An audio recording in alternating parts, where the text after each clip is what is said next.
Hey YouTube, this is Carson's XDM45 here, and I have another project that I've been working on and just about completed. It's on a hunting bike.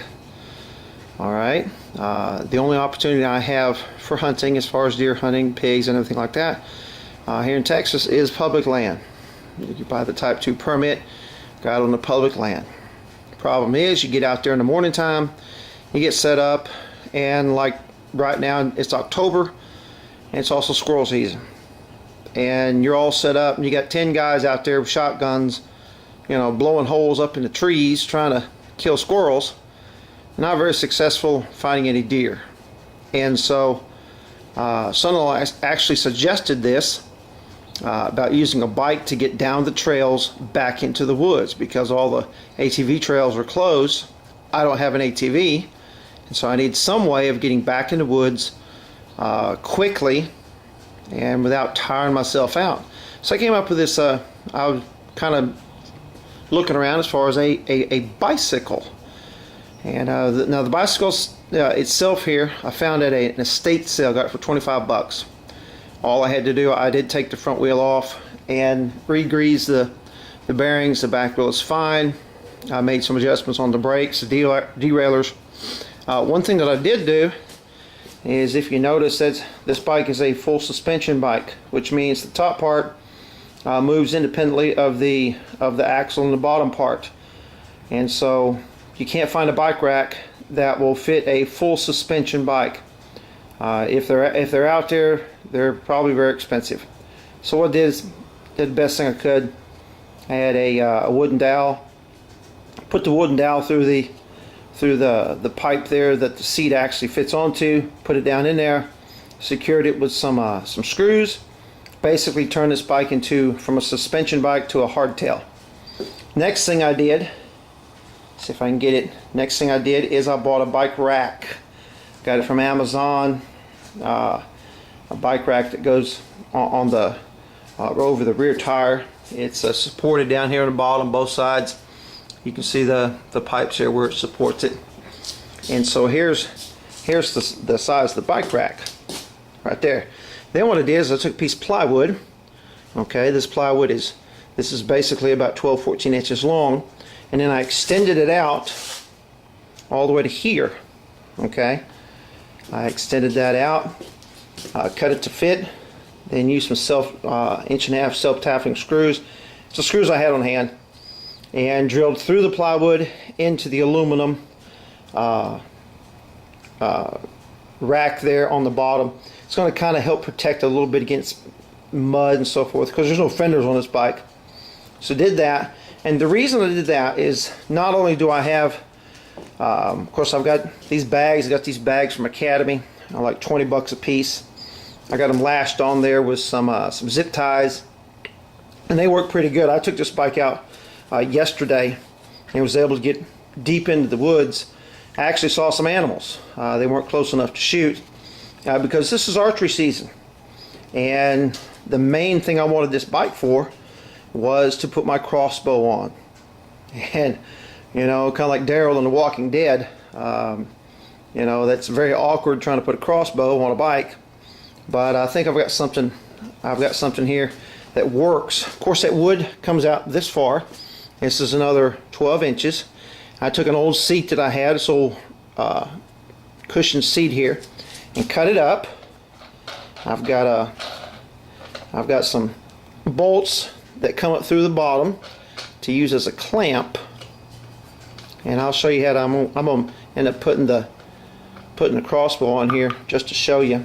This pulls off, and then the crossbow, the handrest for the crossbow fits down in here. And this piece of wood goes through the handrest of the crossbow, and then basically bolts the crossbow down. I've got a Barnett Ghost 410. It's a good sized crossbow, and it's a beast. I mean, it'll shoot.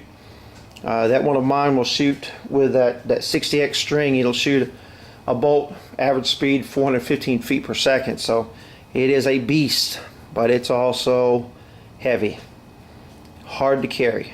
And so see, going out all day, you know, you're talking 10-12 hours of walking and sitting and walking and sitting, so it does make it harder. I'm going to go ahead and pause this real quick, and I'm going to put the crossbow on there and clamp it down, and we'll finish up the video, show you how it looks. Okay, here we go. I've got the crossbow itself put on there.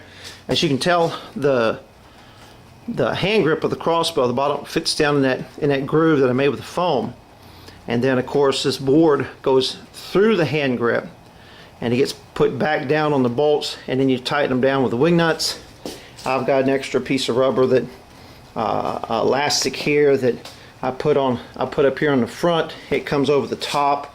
I'll take the sling and run it through here, bring it up over the top, and then I'll run that rubber across here. That way it keeps the sling from falling on the ground. So I know it looks kind of awkward.